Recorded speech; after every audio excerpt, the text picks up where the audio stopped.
Even when you feel low, you can still go. Even when you feel slow, you can still go. Even when there's no hope, you can still go. I never answer to no, man, I still go. Go, go, go, go. Hello everyone, আশা করছি সবাই ভালো আছো এবং সুস্থ আছো আর সবার পড়াশোনা খুব ভালোভাবেই চলছে। তো তোমাদের এই কিছুদিন আগে 2025 সালের এইচএস শেষ হলো। তো আমি এই চ্যানেলে 2025 সালের যে কেমিস্ট্রি প্রশ্নটি রয়েছে তো সেটি সলভ করব। তো চলো আমরা এক এক করে প্রশ্ন দেখি এবং সেটি সলভ করতে থাকি। আর তোমরা এক কাজ করবে, যে প্রশ্নগুলি আমি সলভ করে দিচ্ছি সেগুলো খাতায় নোট ডাউন করে নেবে। তোমাদের কাছে কোশ্চেন থাকলে খুব ভালো, না হলে এটার প্রিন্ট আউট বার করে নেবে, আমি এটার পিডিএফ লিঙ্ক দিয়ে দেবো। আচ্ছা চলো পরের প্রশ্ন দেখে যাই যে কি কি দেওয়া রয়েছে। তো এবারের প্রশ্ন দেখে যা মনে হলো প্রতিবারের মতো প্রিভিয়াস ইয়ার থেকে কপি করা হয়েছে, মানে কনসেপ্টগুলো কিছু কোশ্চেন তো একেবারেই কপি করে নেওয়া হয়েছে। তো তোমরা যখন পড়বে প্রিভিয়াস ইয়ারগুলো ভালো করে পড়বে সবার আগে। তো সেগুলোই যখন তোমার হয়ে যাবে তার মানে তুমি বুঝে যাবে যে 70% মার্কস তোমার খুব ইজিলি চলে আসবে, 70 to 80%। বাকিটার জন্য তোমাকে এরপর একটু খাটতে হবে ভালো করে। ওকে, তো চলো আর তোমরা খাতা পেন নিয়ে রেডি থাকো, লিখতে থাকবে। আর কিছু প্রশ্নের উত্তর বইয়ে দেওয়া রয়েছে, তো সেগুলো আমি বলে দেবো যে সেগুলো আর এখানে লিখতে হবে না, কারণ সেগুলো বই থেকে পড়ে নেবে তো ভালো হবে। তো চলো দেখি ফার্স্ট প্রশ্ন কী দিয়েছে। তো প্রথম প্রশ্ন দিয়েছে যে সিলিকন থেকে এন প্রকৃতির অর্ধপরিবাহী পাওয়ার জন্য অপদ্রব্য হিসেবে যে মৌলটি যোগ করতে হবে তার যোজ্যতা কত। দেখো এন টাইপ করতে হবে, মানে আমাকে যেটা যোগ করতে হবে সেটার কাছে এক্সট্রা ইলেকট্রন থাকতে হবে, তাই তো। তো তোমরা যখন পড়বে দেখতে পাবে যে সিলিকন, তো সিলিকনের এই দিকের মানে নাইট্রোজেন ফসফরাসের দিকের আমার আর যৌগগুলিকে দিতে হবে। তো তাদের যোজ্যতা কত হয়? তাদের যোজ্যতা হয় 3। ওকে, মানে নাইট্রোজেন ফসফরাস এই গ্রুপের আমাকে যোগ করতে হবে, সাধারণত ফসফরাসই যোগ করি।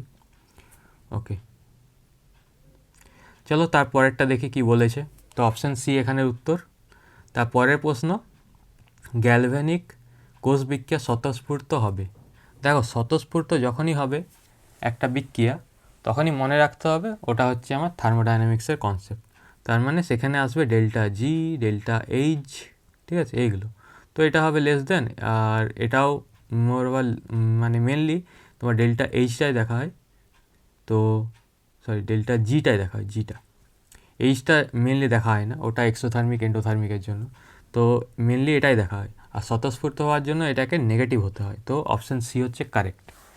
বোঝা গেল, এটা থার্মোডাইনামিক্সের কনসেপ্ট, তো যারা জানো। আর এখানে এটা ইউজ করা হয়েছে কারণ স্বতঃস্ফূর্ততা বোঝাতে এই ডেল্টা জি মানে গিভস ফ্রি এনার্জিটাকে বোঝানো হয়। আর চলো পরেরটা দেখি। পরের প্রশ্ন বলেছে কলয়েড থেকে, বলেছে কলয়েড বিশুদ্ধি করা হয় কোন প্রক্রিয়াতে। তো এটা হবে আমার, দেখো অপলয়ন দিয়েছে আর ঝিল্লি বিশ্লেষণ, তঞ্চন আর একটা আর্ক পদ্ধতি দিয়েছে। তো এখানে যেটা হবে ঝিল্লি বিশ্লেষণ। ওকে, তো এটা পড়লে তোমরা যখন কলয়েড পড়বে দেখতে পাবে যে ঝিল্লি বিশ্লেষণটা পড়বে, দেখবে লেখা আছে ওর প্রয়োগে যে এটা বিশুদ্ধিকরণে কাজে লাগে। আচ্ছা তারপরেরটা দেখো, তারপরেরটা কি বলেছে, আম্লিকতা সর্বাধিক। তো এটা আমার পি ব্লকের কোশ্চেন। তো আম্লিকতা সর্বাধিক চেয়েছে, তো কী হবে এখানে এটা দেখার সবচেয়ে ভালো উপায় হচ্ছে অক্সিডেশন স্টেট। তো প্রথমেরটা +1-এ আছে, তারপরেরটা +3, আর এটা +7, আর এটা +5-এ আছে। তো দেখো যার অক্সিডেশন স্টেট সবচেয়ে হাই মানে সেখানে কি হবে, সেখানে ইলেকট্রনের প্রচুর ঘাটতি রয়েছে, তো সে ইলেকট্রন পুল করতে যাবে নিজের দিকে, তো সেখানে ইজিলি অ্যাকচুয়ালি বন্ডটা ব্রেক করে যাবে এই হাইড্রোজেনের, তো হাইড্রোজেনটা ইজিলি বেরিয়ে যাবে, এটা ভাবতে পারো। আর দ্বিতীয় রয়েছে কি সবচেয়ে ভালো যেটা, সেটা হচ্ছে রেজোন্যান্স স্ট্রাকচার। ওকে, দেখো একটা প্রশ্নের উত্তর অনেক রকম করে দেওয়া যায়, সবচেয়ে অ্যাপ্রোপ্রিয়েট উত্তর তো এটাই, এই রেজোন্যান্স স্ট্রাকচার থেকে অনেকগুলো রেজোন্যান্স স্ট্রাকচার পাবো, তার জন্য এর অ্যাসিডিটি সবচেয়ে ভালো।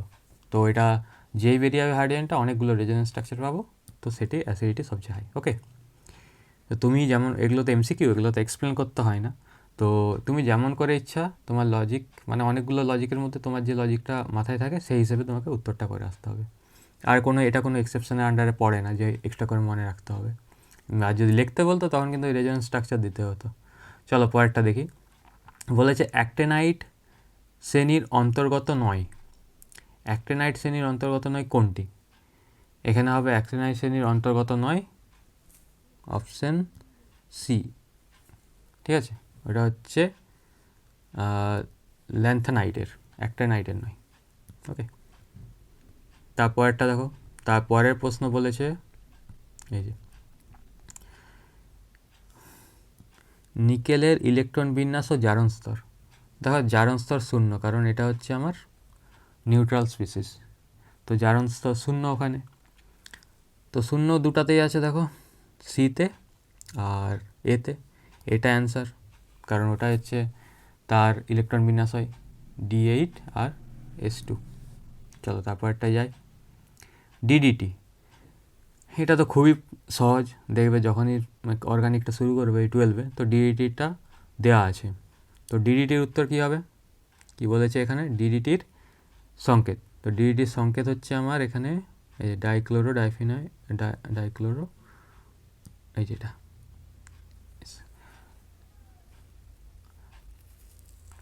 Dichloro diphenyl dichloro ethane.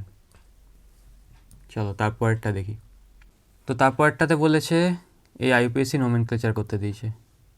তো এটা কি হবে? প্রথমে অপশানগুলো দেখে নেবে। ইথেন আছে, ইথার, প্রোপেন, মিথক্সি প্রোপেন, এই যে দেখো। তো নাম কি হবে? লং চেন 1 2 3, ঠিক আছে। 2তে আছে কি? মিথক্সি, ওকে। আর 1 2 3 মিথিত প্রোপ, তো প্রোপ, এই যে 2 মিথক্সি প্রোপেন, ওকে। চলো পরেরটা দেখা যাক। টলেন্স বিকারক বলেছে। তো টলেন্স বিকারক কে হয়? অ্যামোনিয়াকেল হয়, সিলভার কিউপ্রাস তো হয় না, অ্যামোনিয়াকেল সিলভার নাইট্রেট, ওকে। তো এগুলো মনে রাখবে, ফিলিংসটাও মনে রাখবে, ওটাতে কপার থাকে। আর আচ্ছা দেখো তারপরেরটা 10-এরটা কী বলেছে? 10-এরটা রিয়াকশান দিয়েছে। তো কি হবে? এর ডাইজোনিয়াম সল্ট তৈরি হবে, যারা পড়েছ খুব ভালো করেই করে দেবে, এগুলো বেশি কঠিন নয়। এই যে ডাইজোনিয়াম সল্ট তৈরি হবে। তো তারপরে এটার সঙ্গে বিক্রিয়া হবে প্যারা পজিশনে, এই যে ফেনলের। তো অপশান দেখো কোনটা হচ্ছে, এগুলো তো হবেই না, প্যারা পজিশনে একটাই আছে, অপশান বি, ঠিক আছে। অপশান ডিটায় দেখো যে ওটা একবারে তোমার অক্সিজেনের সঙ্গেই করে দিয়েছে, কিন্তু সেটা হবে না। তো এখানে হবে কি? Option B. চলো পরেরটা দেখা যাক। 11, আরএনএতে থাকে না অ্যাডিনিন, গুয়ানিন, সাইটোসিন, থায়ামিন, সেটা থাকে হচ্ছে ডিএনএতে। তো এগুলা যেগুলো দেওয়া আছে এগুলো সব ডিএনএর। তো আরএনএতে থাকে না থায়ামিন, থাকে কি? ইউরাসিল। আচ্ছা চলো তারপরে কি বলেছে? 12টা ভ্যালকানাইজেশন। তো ভ্যালকানাইজেশন করলে রাবার কি হয়? রাবার তো নর্মালি জলে দ্রাব্য হয়, যেটা নর্মাল রাবার হয়। তো ভ্যালকানাইজেশনের পরে সেটা কি হয়? কঠিন হয়ে যায়, ঠিক আছে, শক্ত হয়, যেটাকে আমরা ইউজ করতে পারি, নাহলে নর্মালি রাবার ইউজ করা যায় না। নিচের কোন ধরনের ওষুধটি জ্বর কমাতে ব্যবহার করা হয়? আচ্ছা, তো কি হবে? অ্যান্টিবায়োটিক। এখন সবাই অ্যান্টিবায়োটিক খাচ্ছে, সবার জ্বর হচ্ছে, সবাই অ্যান্টিবায়োটিক খাচ্ছে, আর প্যারাসিটামল তো থাকেই সঙ্গে। আর দেখো ইনসুলিন কি? ইনসুলিন হলো অ্যাকচুয়ালি একটি হরমোন, ঠিক আছে। চলো তারপরে দেখা যাক তারপরে কি আছে। আচ্ছা দেখো, তারপরে এই কোশ্চেন শুরু হলো। 1 নাম্বারগুলো 4টে থাকে, 1 মার্কসের করে, 2-2 দাগে আমরা চলে এসেছি। তো দেখো কী কী প্রশ্ন দিয়েছে। এই প্রশ্নটা খুবই কমন, প্রত্যেকবারে দেয়, প্রিভিয়াস ইয়ারগুলো দেখবে, এই চ্যানেলেই রয়েছে। তো সেখানে দেখবে এই কোশ্চেনটা অনেকবার এসছে, ঠিক আছে। আর এটা এবারে প্রথমবার দিল মনে হয়। আর এমনি তোমরা যখন মক টেস্ট দিবে বা কোশ্চেন প্র্যাকটিস করবে এটাও পেয়ে যাবে। তো কঠিন কিছু দেয়নি। তো দেখো কি বলেছে। বলেছে এসআই পদ্ধতিতে মোলার পরিবাহিতা। তো দেখো তোমরা যদি কখনো আমি এটা আগেও বলেছি তো অন্য ভিডিওগুলোতে, তো তোমরা যদি কখনো ভুলে যাও একক কেমন করে বার করতে হয়, তো তোমাদেরকে ইকুয়েশনটা মনে রাখতে হবে, আর ইকুয়েশনটা মনে রেখে তার যে ছোটো ছোটো ইউনিটগুলো আছে তার এককগুলো মনে রাখতে হবে। তো সেখান থেকে মানে ক্যান্সেল আউট হয়ে এককটা বেরিয়ে আসে। যেমন ল্যামডা এম সমান কি কে বাই এম। এখানে 1000টা থাকে, 1000 আমার দরকার নেই এখানে, ঠিক আছে, ওটা নিউমেরিক্যাল ভ্যালু। তো এগুলো আর আমার একক হয়। কে এর একক কি সিমেন্স পার মিটার, মোলারিটির মোলস পার লিটার, লিটারটাকে কী লিখবো এম কিউব, তো পার লিটার আছে তো -3, তো সেটা যখন ক্যান্সেল আউট হবে তো চলে আসবে কি siemens metre square mole inverse. ঠিক আছে, যারা মুখস্থ রাখতে পারো খুব ভালো, যারা পারো না তারা বার করে নেবে। আচ্ছা, তারপরে কি বলেছে মোলার পরিবাহিতা আর হচ্ছে আপেক্ষিক পরিবাহিতার সম্পর্ক। তো মোলার পরিবাহিতা ল্যামডা এম কে বাই এম, আপেক্ষিক পরিবাহিতা কে বাই এন। তো দুটা রেশিও করো, চলে আসবে কি এন বাই এম, আর এন সমান কি এম জেড, তো এম কেটে গেল, তো ল্যামডা সমান ল্যামডা এম বাই জেড। ওকে, যারা মুখস্থ রাখো এটা, কারণ যখন তোমরা অঙ্ক করো তখন এটা তো লাগেই, তো যারা মুখস্থ থাকে ডাইরেক্ট লিখে দেবে, অত ইয়ে করার দরকার নেই। এবার যাদের কনফিউশন হয় তারা দুটোকে আলাদা আলাদা করে লিখবে, তাও চলে আসবে। তো যখন পড়বে একটু ডিটেলসে পড়ে নেবে, যাতে পরীক্ষার সময় তুমি যা করে হোক এপাশ থেকে ওপাশ থেকে মানে তোমার ইকুয়েশনটা ঠিক করে চলে আসে। ঠিক আছে, কারণ সবই লজিক্যাল হিসেবেই চলে।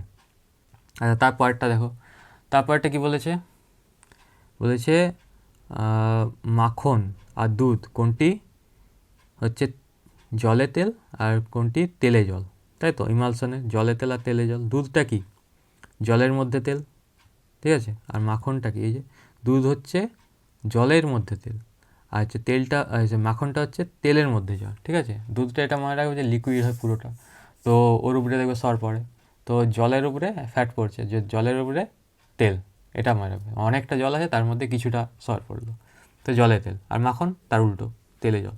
ওকে, আচ্ছা, তারপরে কি বলেছে দেখো সন্ধিগত মৌলগুলি রঙিন হয় কেন।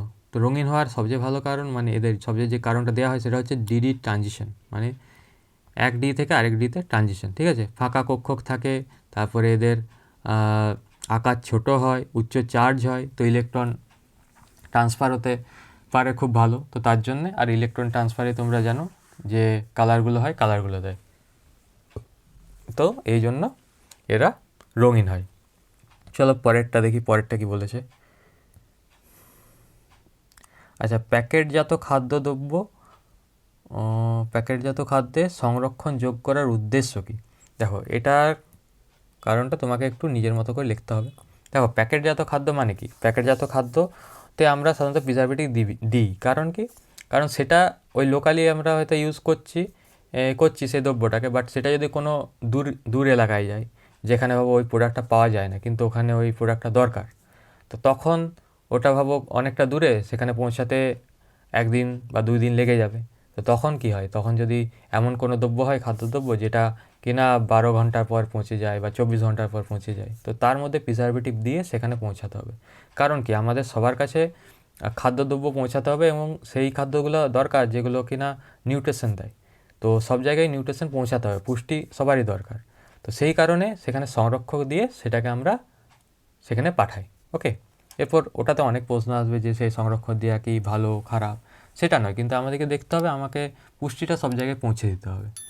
ওকে, তো এখানে উদ্দেশ্যটা তো তুমি নিজের মতো করে একটু ভালো করে লিখবে যে বাইরে খাবার পাঠানো, যেখানে খাবার মানে পুষ্টি দরকার কিন্তু ওই পুষ্টিটা পাওয়া যাচ্ছে না, তো সেই জায়গায় আমরা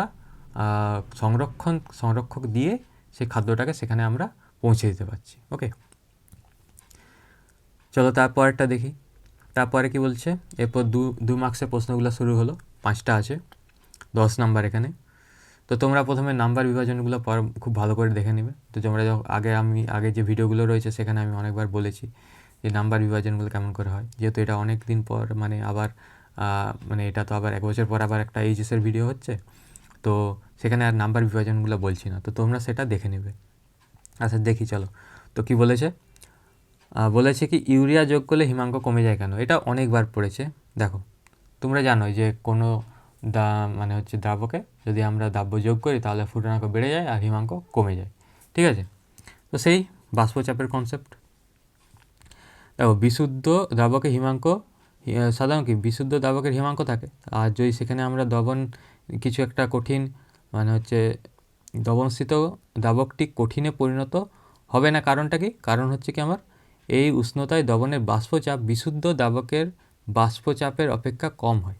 দেখো আমি এখানে দিয়ে দিয়েছি, এটা হচ্ছে দ্রাবকের প্রিয় দ্রাবকের বাষ্পচাপটা, ঠিক আছে? তো ওটা এই জায়গাতেই আমার হিমাঙ্কে চলে আসে, কিন্তু দ্রবণটা দিয়ে দেখবে যে তার এইখানে টাচ করছে, তো তার হিমাঙ্কটা কমে যায়, ঠিক আছে? আর বাষ্পচাপের জন্য অ্যাকচুয়ালি কমে যায়, আর যখন ফুটনাঙ্কটা বেড়ে যায় সেটাও ওই বাষ্পচাপের জন্যই, তখন ওই বাষ্পচাপটা কমে যাওয়ার জন্যই। চলো পরেরটা দেখি। বলছে তারপরে কি আছে, তারপরে বলছে অ্যাজোট্রপ। আচ্ছা অ্যাজোট্রপ যেটা রয়েছে সেটা উদাহরণটা বলে দিচ্ছি, কি ওয়াটার আর হচ্ছে আমার HCl, তো এদের পার্সেন্টেজটা বইয়ে দেখবে দেওয়া রয়েছে। আর অ্যাজোট্রপ কী সেটা বইয়ে খুব সুন্দর করে দেওয়া রয়েছে, ওই সংখ্যাটাই তোমরা লিখবে, ঠিক আছে? তো সেটা আর আমি এখানে বলছি না। আর পারলে এটার যে কত পার্সেন্ট এটার সঙ্গে এটা কত পার্সেন্ট মেশাতে হবে ওটা দিতে পারো বা নাও দিতে পারো, বাট অ্যাজোট্রপের সংখ্যাটা বই যেমন করে লেখা রয়েছে সুন্দর করে সেটি পড়বে, তাহলেই হবে। তো এখানে আর আমি দিইনি সেটা। চলো দেখি তারপরটা। আর এই মোহনায় বদ্বীপ কেন সৃষ্টি হয় এটাও বইয়ে খুব সুন্দরভাবে দেওয়া রয়েছে। লবণাক্ত জল রয়েছে কোথায়? সমুদ্রে। তো নদী যখন সেখানে এসে মেশে, নদীর জলে কাদা মাটিগুলো থাকে, সেগুলো কলয়েড পদার্থ হয়, ঠিক আছে? আর ওদের একটা চার্জ থাকে, আর এখানে লবণ তার একটা চার্জ আছে। তো তারা যখন একে অপরের সঙ্গে ইন্টারাকশন হয়, তো তার কলয়েডগুলো হচ্ছে আমার কি নিউট্রালাইজ হয়ে স্থিতিতে পড়ে যায়। সেম কনসেপ্টে এই বদ্বীপটাও তৈরি হয়, ঠিক আছে? মানে কলের যে কনসেপ্টটা আছে সেখানে এই কনসেপ্টটা এখানে লাগছে, বইয়ে দেখবে দেওয়া রয়েছে, তো সেই রকম করে তোমরা লিখে দেবে। আমি যে বললাম এই কনসেপ্টটাই এখানে কাজে লাগে, আর বইয়ে দেখবে খুব সুন্দর করে এটা এক্সপ্লেনও করা রয়েছে, যদি এটাই দেওয়া রয়েছে আমি যেটা বললাম। আর তারপরটা দেখো, বলছে অসমসত্ব অনুঘটকের ক্ষেত্রে কঠিন অনুঘটকে শুষ্ক কণা হিসেবে ব্যবহার করা হয় কেন? দেখো শুষ্ক কণা ব্যবহার করলে কি হবে? সারফেস এরিয়া বেড়ে যাবে, পৃষ্ঠ যে ক্ষেত্রফল, ঠিক আছে, সারফেসের যে এরিয়াটা বেড়ে যাবে। তো এরিয়া বেড়ে গেলে কি হবে? অ্যাবজর্পশন ভালো হবে। আর অ্যাবজর্পশন ভালো হলে কি হবে? তোমার একটা কণাতেই অনেকগুলো আমার হচ্ছে কি রিঅ্যাক্ট্যান্ট অ্যাবজর্ব হতে পারবে, আর তো তাতে প্রোডাক্ট খুব ভালো আসবে, ঠিক আছে? তো কম অনুঘটক ইউজ করে আমরা অনেকটা প্রোডাক্ট পেয়ে যাব। ওকে, তো তার জন্য সূক্ষ্ম সূক্ষ্ম কণাগুলো ব্যবহার করা হয়। ওকে, এটা এই যে কথাগুলো বললাম ওই পয়েন্টগুলো নোট ডাউন করে নিজের ভাষায় লিখবে। সব কিছু বইয়ে আছে, বাট তোমাকে নিজের ভাষায় ওখানে প্রকাশ করাটাই, কারণ তোমার সব কিছু আর কি বইয়ের ভাষার মতো তোমার মনে পড়বে। তুমি যে পয়েন্টগুলো হয় না, সে পয়েন্টগুলো নিজের মাথায় রাখবে, আর যে এই পয়েন্টগুলির জন্য এই জিনিসগুলো হয় এরপর নিজের মতো করে সেটিকে লিখতে হবে। নাহলে সব কিছু এত সাবজেক্ট সব কিছু মাথায় থাকে না, ঠিক আছে? আর বেকার লোড দিলেও লাভ নেই, সব কিছুতে এক্সেপশনগুলো তো মনে রাখতেই হবে। তো যেগুলো মনে রাখার দরকার নেই সেগুলো কেন মনে রাখবো? লজিক দিয়ে করব। আচ্ছা চলো তারপরে দেখি, তারপরে কি আছে। তারপরে দিয়েছে রিয়াকশান। আচ্ছা কি দিয়েছে দেখো, XeF4 এর সংকরায়ন অবস্থা এবং তার গঠনাকৃতি। এর সংকরায়ন কি হবে? 6sp3d2, ঠিক আছে, অক্টাহাইড্রাল হবে, বাট হ্যাঁ এই দেখো সংকরায়ন। এর 8টা ইলেকট্রন, এর 4টা মনো অ্যাটম রয়েছে, মনো অ্যাটমিক। তো 12/2 6sp3d2, দেখতে এইরকম হবে। গঠন চেয়েছিল, গঠনাকৃতি দেখো, এই যে গঠনাকৃতি, উপরে 2টা লোন পেয়ার, আর স্কোয়ার প্লেনারটাতে আমার 4টা ফ্লোরিন থাকবে। ওকে, তারপর দিয়েছে PCl5D2O। হাইড্রোজেন থাকলে কী হতো? H3PO4, সরি H3PO4 হতো। ওকে, তো ডি দিয়েছে, তো তাহলে কী হবে? D3PO4, আর বাকিটা DCl, H থাকলে HCl হতো। ওকে, চলো পরেরটা দেখি। পরে কি দিয়েছে? H2O আর H2S এর মধ্যে বন্ধন কোণ কার বেশি? H2O এর বেশি। কারণ কি? অক্সিজেনটা মোর ইলেকট্রোনেগেটিভ, তো ইলেকট্রনগুলো তার কাছের দিকে থাকবে, রিপালশন হবে বেশি, তো বন্ধন কোণ বেশি হবে। ওকে, আর ছবি আঁকতে হবে অবশ্যই লেখার পর, এখানে মেন ফ্যাক্টর হচ্ছে ইলেকট্রোনেগেটিভিটি অফ অক্সিজেন হাই। তারপরে কি বলেছে, তারপরে বলেছে জটিল যৌগ থেকে বলেছে এটা কোন রূপ সমবায়বতা দেখায়, আর হচ্ছে কিভাবে পার্থক্য করব। এটা আয়নায়ন সমবায়বতা, কারণ এই যে এটা বেরোচ্ছে এটা ঢুকছে এই যে তো আয়নিক স্ফিয়ার থেকে যাওয়া আসা করছে, আয়নায়ন সমবায়বতা। প্রেসিপিটেট এজি দিয়ে দেবো, এজিবিআরএস প্রেসিপিটেট পড়বে, এটা বাইরে রয়েছে। এজি দিয়ে দেবো, এজিএসও4, বা আমি যদি এজিএসও4 প্রেসিপিটেট পড়বে, মানে যেটা বাইরে রয়েছে তার প্রেসিপিটেট পড়বে। ওকে,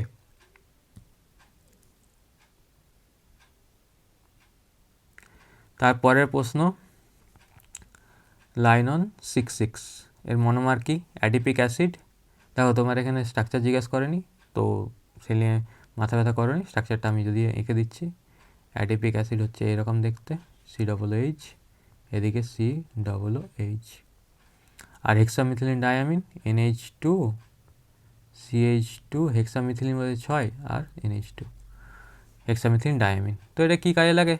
ওই যে মাছ ধরার জাল, দড়ি প্রস্তুতিতে লাইনন 6.6 ব্যবহার হয়। চলো তারপরে দেখি।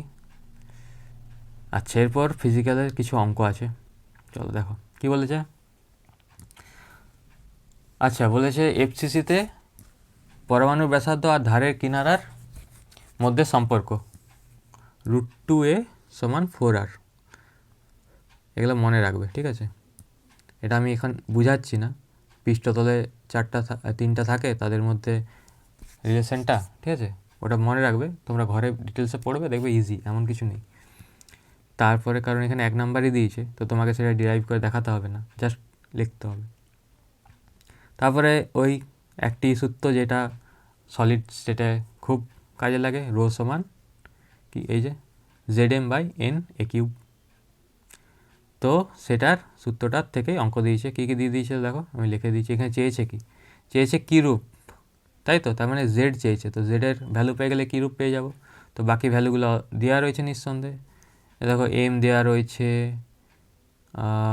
এ দেওয়া রয়েছে, রো দেওয়া রয়েছে। দেখো, তো ভ্যালু আমি পুট করলাম, জেড সমান এটা ভ্যালু পুট করব, সঙ্গে এও পুট করবে, কী বলে ইউনিট। দেখবে ইউনিট সব কেটে যাচ্ছে, সব কেটে যাবে ইউনিট, তো পড়ে রইবে বাকি সংখ্যাগুলো। ক্যালকুলেট করবে, আসছে 4, 4 হলে কি হয় FCC। ওকে, চলো এখানে তোমাকে অঙ্ক করে দেখাতে হতো, তবে এটা খুব সহজ, আর এটার থেকে প্রতি বছর একটা করে অঙ্ক দেয়। আর এফ ত্রুটি কি? এফ সেন্টার, মানে যেটা বর্ণ সেন্টার বলা হয়। ইলেকট্রনের আধিক্যিত অ্যানায়ন শূন্যতাকে এফ কেন্দ্র বলে। একে বর্ণবিন্দুও বলা হয় কারণ এর উপস্থিতিতে বর্ণ ধারণ করে। আর স্কটকি আর ফ্র্যাঙ্কেল ডিফেক্ট বইয়ে দেওয়া রয়েছে। স্কটকিতে কী হয় তোমার? স্কটকিতে আমার হচ্ছে ঘনত্ব কমে যায়, ফ্র্যাঙ্কেলে ঘনত্ব কমে না, যেটা দিতেই হবে মাস্ট। আর স্কটকিতে কী হয়, সবার যে সাইজগুলো হয় অনেক কম্পারেটিভ, মানে সিমিলার টাইপের। ফ্র্যাঙ্কেলে একটা ছোটো হয় একটা বড়ো হয়, ক্যাটায়নটা ছোটো হয় আর অ্যানায়নটা বড়ো হয়। ওকে, চলো ইজি ছিল, সলিডসে সবচেয়ে ইজি কোশ্চেন দেয়। আচ্ছা দেখো তারপরটা দেখো, এটা হচ্ছে যারা পড়াশোনা করবে খুব ভালো করে তারাই একটু করতে পারবে, নাহলে কনফিউজ হয়ে যাবে, বুঝতে পারলে? কারণ সলিড স্টেটের মতো দবনটা অতটাও ইজি নয়। এখানেই ডিফারেন্সটা ক্রিয়েট হয়ে যায়, যে সবাই করতে পারবে না, এই 3 নাম্বার চলে যাবে। বললাম না, কিছু কিছু কোশ্চেন থাকে যেখানে সবাই করতে পারে না, আর কিছু কিছু কোশ্চেন থাকে যেগুলো প্রিভিয়াস ইয়ার থেকে ডাইরেক্ট পড়ে যায়, ওরা তুমি করলেই বুঝতে পেরে যাবে।